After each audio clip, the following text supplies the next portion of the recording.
नमस्कार, मैं हूं मनोज मानस। आपका स्वागत है हमारी खास पेशकश 2024 का चुनावी माहौल में। यहां हम आपके लिए लाए हैं सबसे ताजा गर्मा गर्म चुनावी विषयों की चर्चा। आज के इस कार्यक्रम में हम बात करेंगे चुनावी रणनीतियों, राजनीतिक दलों की चुनौतियों और नागरिकों की अपेक्षाओं की। तो देखिए हमारी खास पेशकश 24 का चुनावी माहौल की पहली रिपोर्ट की हम बात करेंगे।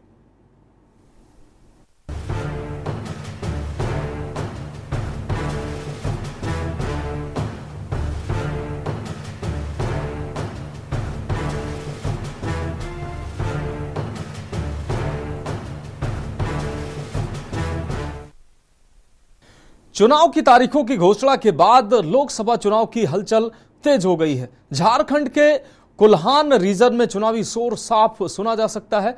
आपको बता दें कि कुल्हान रीजन में 2 लोकसभा सीटें हैं, जमशेदपुर और सिंहभूमि। इन दोनों सीटों पर जो मुकाबला है वो काफी रोचक है। जमशेदपुर में छठे चरण में 25 मई को वोटिंग होनी है। यह रिपोर्ट देखिए। गुजरात की बड़ोदरा लोकसभा सीट कभी कांग्रेस का गढ़ थी। झारखंड के कोल्हन रीजन में 2 लोकसभा सीट हैं, जमशेदपुर और सिंहभूम। इनमें रांची और खूंटी के भी कुछ हिस्से आते हैं। यहाँ की आबादी में विविधता है। लोगों का कहना है कि पिछले 3 लोकसभा चुनावों में जमशेदपुर से बीजेपी उम्मीदवार की जीत हुई, लेकिन वोटरों के रुझान के बारे में कुछ नहीं कहा जा सकता। कुल्हान में शहरी क्षेत्र भी है, ग्रामीण क्षेत्र भी है और कस्बाई क्षेत्र भी है। झारखंड के सबसे अमीर लोग भी इसी क्षेत्र में बसते हैं और सबसे गरीब लोग भी यहीं बसते हैं। हमने पिछले 3-4 चुनावों को बहुत नज़दीक से देखा और पाया कि आप जिन लोगों पे यकीन करके कहते हैं कि ये समूह या ये व्यक्ति या इस जाति के लोग इस पर्टिकुलर कैंडिडेट को वोट करेंगे, रिजल्ट बिल्कुल उसके विपरीत हो जाता है। जमशेदपुर टाटा स्टील का पर्याय माना जाता है। 1907 में बना टाटा स्टील प्लांट उस समय एशिया का पहला आधुनिक स्टील प्लांट था। जमशेदपुर औद्योगिक केंद्र के रूप में मशहूर है। उद्योगों में कई कुशल मजदूरों को रोजगार मिलता है। हालांकि कांग्रेस के एक ट्रेड यूनियन नेता का दावा है कि समाज के कमजोर वर्ग केंद्र सरकार से नाखुश हैं। बीजेपी के लिए इस बार पार्लियामेंट इलेक्शन चैलेंजिंग होने जा रहा है और डिफिकल्ट होने जा रहा है, क्योंकि नीचे तबके के लोग जो हैं वो बहुत ज़्यादा खुश नहीं है। किसान इस देश के बहुत खुश नहीं हैं। वोटर सबसे ज़्यादा कौन होता है? किसान होता है, मजदूर होता है, गरीब लोग होते हैं। ये लोग सब ज़्यादा पार्टिसिपेट करते हैं और ये वर्ग बहुत खुश नहीं है। इस वर्ग को बहुत कुछ मिला नहीं है उनके माध्यम से। राजनीतिक दलों का कहना है कि यहाँ सभी दलों में स्थानीय नेतृत्व की कमी है। पार्टियों के उम्मीदवार स्थानीय मुद्दों को ज्यादा तवज्जो नहीं दे रहे। यहाँ स्थिति ये है कि राजनीति तो लगभग समाप्त हो गई इस जिला में। कोई भी राजनीतिक व्यक्तित्व बोल करके इस जिला में नहीं है कि जिसको कोई कह सके कि ये हमारे नेता हैं। सारे लोग अपनी पार्टियों के भरोसे हैं, अपना उनका कुछ भी नहीं। झारखंड में चुनाव के आखिरी 4 चरणों में वोटिंग होगी। जमशेदपुर में छठे चरण में 25 मई को वोटिंग होगी। आम चुनाव के वोटों की गिनती 4 जून को होगी।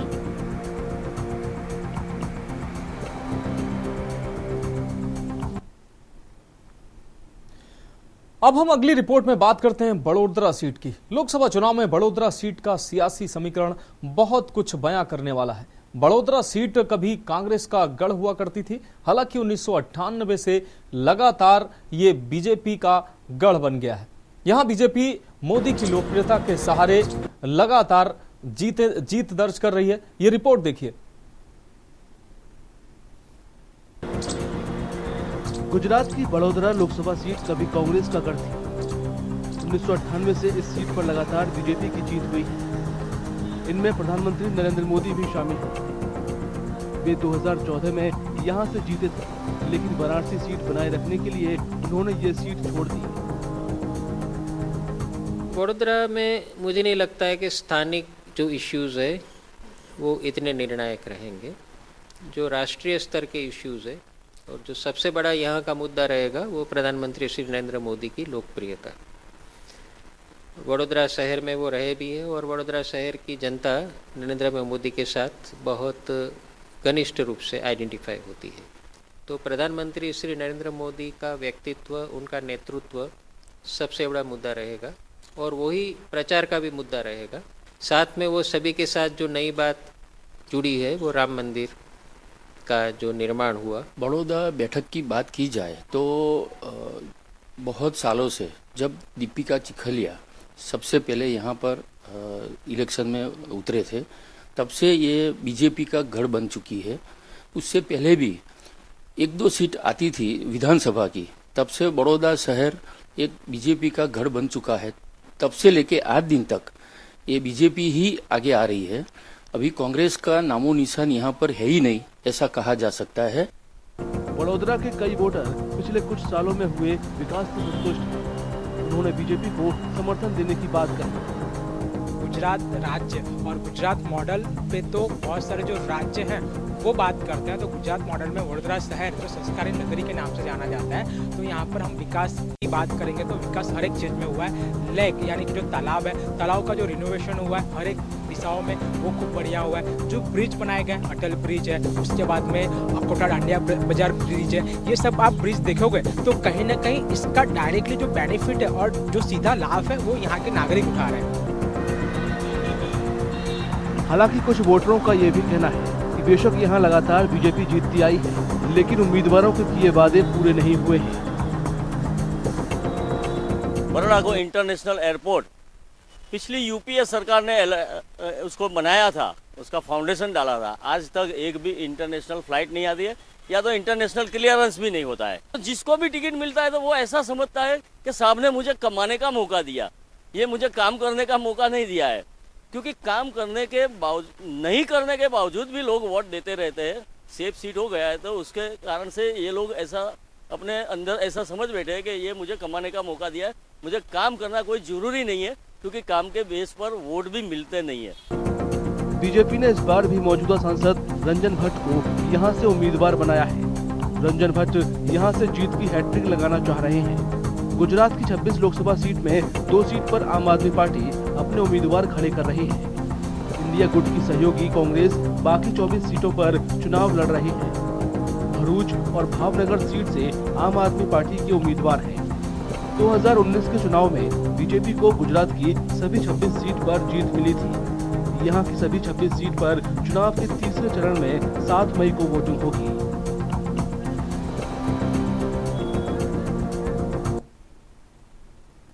तो 24 के चुनावी माहौल में अब महाराष्ट्र की बात करते हैं। महाराष्ट्र की नागपुर लोकसभा सीट राजनीतिक दृष्टिकोण से काफी अहम मानी जाती है। यहां आरएसएस का हेडक्वार्टर है और बाबा साहेब भीमराव अंबेडकर ने बौद्ध धर्म यहीं अपनाया था। नितिन गडकरी 10 साल से लगातार यहां से सांसद हैं। पेश हमारी रिपोर्ट। महाराष्ट्र की नागपुर लोकसभा सीट देश की सियासत में अहम जगह रखती है, क्योंकि बीजेपी के थिंक टैंक राष्ट्रीय स्वयंसेवक संघ यानी आरएसएस का हेडक्वार्टर इसी शहर में है। नागपुर दलित समुदाय के लिए भी बहुत मायने रखता है, क्योंकि बाबा साहब भीमराव अंबेडकर ने लोगों के साथ 1956 में दिशा भूमि पर बौद्ध धर्म यहीं अपनाया था। फिलहाल ये सीट बीजेपी के पास है और नितिन गडकरी 10 साल से लगातार सांसद हैं। नितिन गडकरी ने अपने कार्यकाल में नागपुर को मेट्रो रेल और फ्लाईओवर जैसी कई सौगात दी हैं। नागपुर के लोगों का कहना है कि विकास तो हुआ है, लेकिन रोजगार के मुद्दे पर और काम होने की दरकार है।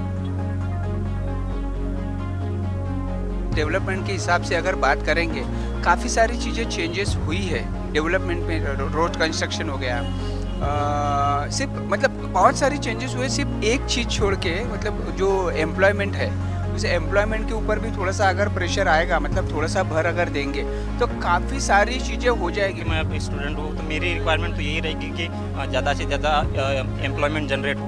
और एम्प्लॉयमेंट के साथ साथ ये मतलब जैसे कि अभी हो ही रहे हैं, आप सब देख रहे हैं कि प्रोजेक्ट्स हो, कई हाईवे बन रहे हैं, प्रोजेक्ट्स बन रहे हैं, और उसके साथ जनरेट तो हो रहा है, लेकिन और पोटेंशियल की भी आवश्यकता है इसमें, ऐसा लग रहा है मुझे। शहरी इलाकों से रेहड़ी पटरी वालों का विस्थापन नागपुर की बड़ी समस्या है। चुनाव से पहले उन्होंने भी अपनी राय खुलकर जाहिर की है।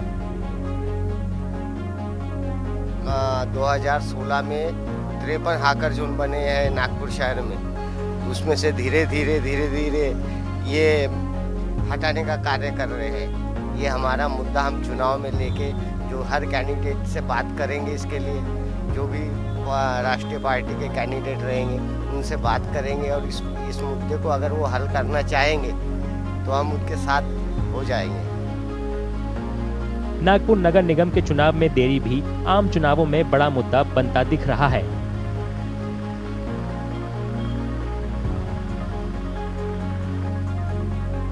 प्रशासन ऐसा है कि प्रशासन उतना नहीं कर सकती है जितना नगर सेवक जो चुनकर जाते हैं। आज भी लोग हमको नगर सेवक ही समझते, नगर सेवक समझ के हमारे पास में समस्या लेकर आते, हम उनकी समस्या सुनकर प्रशासन से हम छुड़ाने की कोशिश करते और कर भी रहे हैं। देश में आम चुनावों का ऐलान हो चुका है। 19 अप्रैल से 1 जून तक 7 चरणों में चुनाव कराए जाएंगे, जबकि नतीजे 4 जून को आएंगे। महाराष्ट्र की 48 लोकसभा सीटों पर पहले से 5वें चरण तक वोट डाले जाएंगे।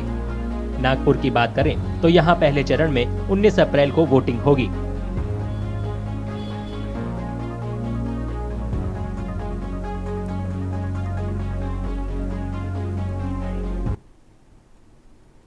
तो 24 के चुनावी माहौल में अब बात करते हैं गुजरात के अहमदाबाद सीट की। अहमदाबाद पश्चिम सीट बीजेपी का गढ़ रही है। 2008 से इस सीट पर बीजेपी का लगातार कब्जा रहा है। सीट अनुसूचित जाति के लिए आरक्षित है। बीजेपी के दिनेश कोदर इस बार मैदान में है। यहां महंगाई और बेरोजगारी प्रमुख मुद्दा है जो लोगों के बीच चर्चा का विषय बना हुआ है। पेश है रिपोर्ट।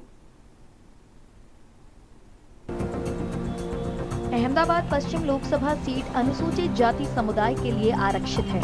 2008 में इस सीट के वजूद में आने के बाद से इस पर बीजेपी का कब्जा है। डॉक्टर किरीट प्रेमजी भाई सोलंकी 2009 से अहमदाबाद पश्चिम से लगातार सांसद हैं। इस बार बीजेपी ने इस सीट से अहमदाबाद नगर निगम के पूर्व डिप्टी मेयर दिनेश कोदर मखवाना को मैदान में उतारा है। कुछ लोगों का मानना है कि उम्मीदवार बदलने से चुनावी नतीजे पर कोई असर नहीं पड़ेगा। यहाँ की बस व्यवस्था और मेट्रो की व्यवस्था, बहुत सारी व्यवस्थाएं सरकार ने बहुत अच्छे तरह से की है। जहाँ तक यहाँ के विधायक की और सांसद की बात करें या कॉरपोरेटरों की बात करें, बहुत सारे काम करने की वजह से पूरी पार्टी को सपोर्ट लोगों का बहुत मिल रहा है। और यहाँ के विकास के जो कार्य हुए हैं और जो तेज़ी से हुए हैं, इसीलिए सब लोगों को ये भावना पैदा हुई है कि भारतीय जनता पार्टी को ही वोट दिया जाए और इसी तरह से ये पूरा गढ़ बना हुआ है। सब काम चल रहा है, बीजेपी ने काम किया है, उस हिसाब से तो अभी बीजेपी का पल्ला ही भारी है। किन कामों के कारण आपको लगता है कि यहाँ बीजेपी की तरफ? सब रोड रास्ते बने हैं, मेट्रो बना है, फिर ये अपना स्टेडियम बना है, और भी विकास के पेंडिंग काम बहुत चालू ही है, तो उसके हिसाब से ये चलेगा। कुछ लोग बीजेपी के समर्थन में हैं तो कुछ लोगों का साफ कहना है कि बेरोजगारी और महंगाई जैसे मुद्दे बीजेपी पर भारी पड़ सकते हैं। कौन से ऐसे मुद्दे वहाँ कांग्रेस आ भी सकती है? ऐसे मुद्दे हैं। अगर भी धार्मिक जो मुद्दा चले उसमें भाजपा भी आ सकती है राम नाम पे। अभी तो वही चलता है पूरे देश में, बेरोजगारी और महंगाई, ये दो मुद्दा बहुत है। लोग ग्रेजुएट होके, इंजीनियर होके, डॉक्टर होके भी घूम रहे हैं, किसी को नौकरी नहीं है। सब प्राइवेटाइजेशन हो रहा है। इंजीनियर होके 10,000 में नौकरी कर रहा है, डॉक्टर होके 20,000 में काम कर रहा है, डॉक्टर होके हॉस्पिटल में। तो बेरोजगारी बहुत है। यहाँ पर मुख्य मुद्दे तो ये है कि एक तो एम्प्लॉयमेंट और इंफ्रास्ट्रक्चर, फिर डेवलपमेंट तो खैर है ही, रोड एंड इंफ्रास्ट्रक्चर तो सही है, पर एक और पॉइंट ये है कि जो वाटर क्लॉगिंग एरिया में रहता है, फिर जो पीने के पानी का समस्या है, ये दोनों भी अच्छे खासे मुद्दे हैं। अगर लोग चाहे तो ये बदलाव ला सकते हैं। देश में आम चुनावों की तारीखों का ऐलान हो चुका है। 19 अप्रैल से 1 जून तक 7 चरणों में वोट डाले जाएंगे, जबकि 4 जून को नतीजे आएंगे। गुजरात की बात करें तो सभी 26 सीटों के लिए 7 मई को वोटिंग होगी।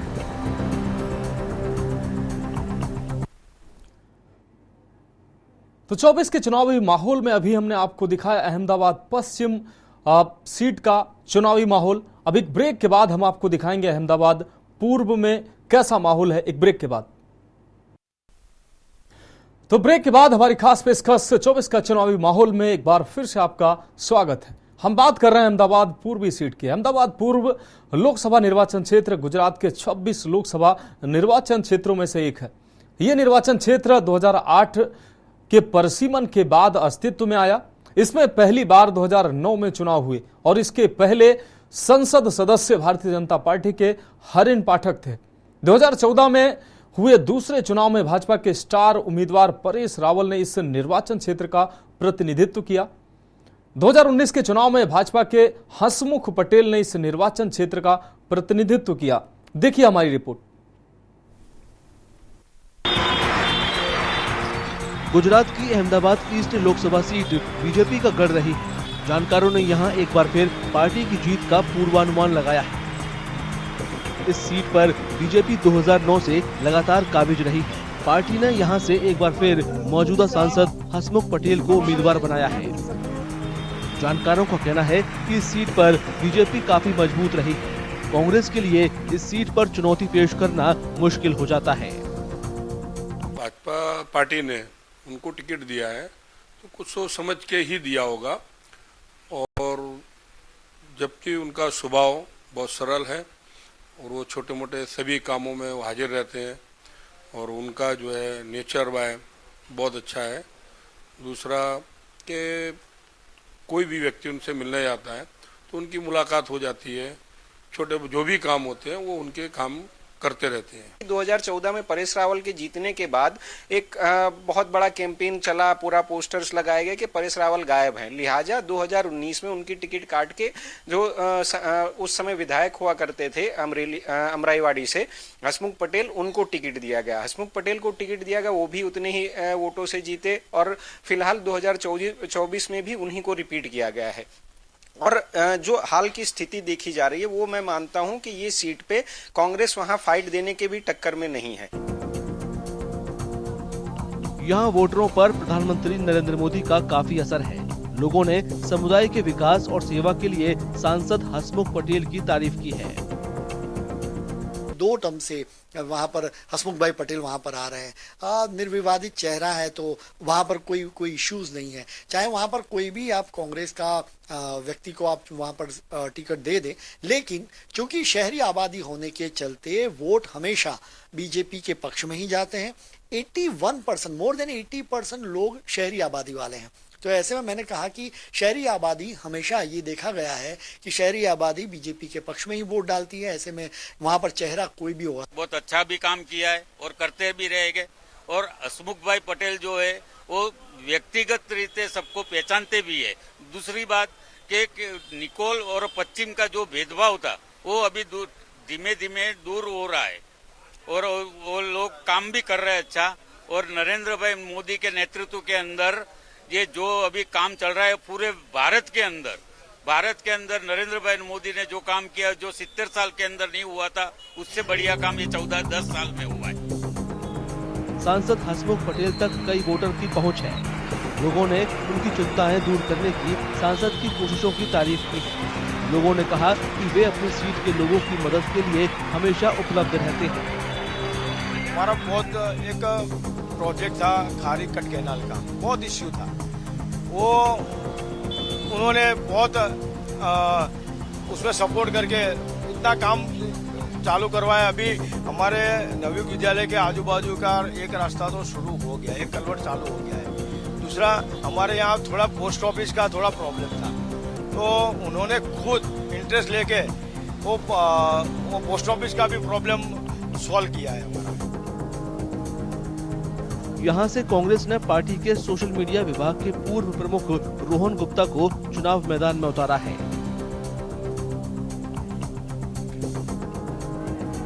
चुनाव आयोग ने शनिवार को ऐलान किया कि लोकसभा के लिए 19 अप्रैल से 1 जून तक 7 चरणों में वोटिंग होगी। गुजरात की 26 सीटों पर चुनाव के तीसरे चरण में 7 मई को मतदान होगा।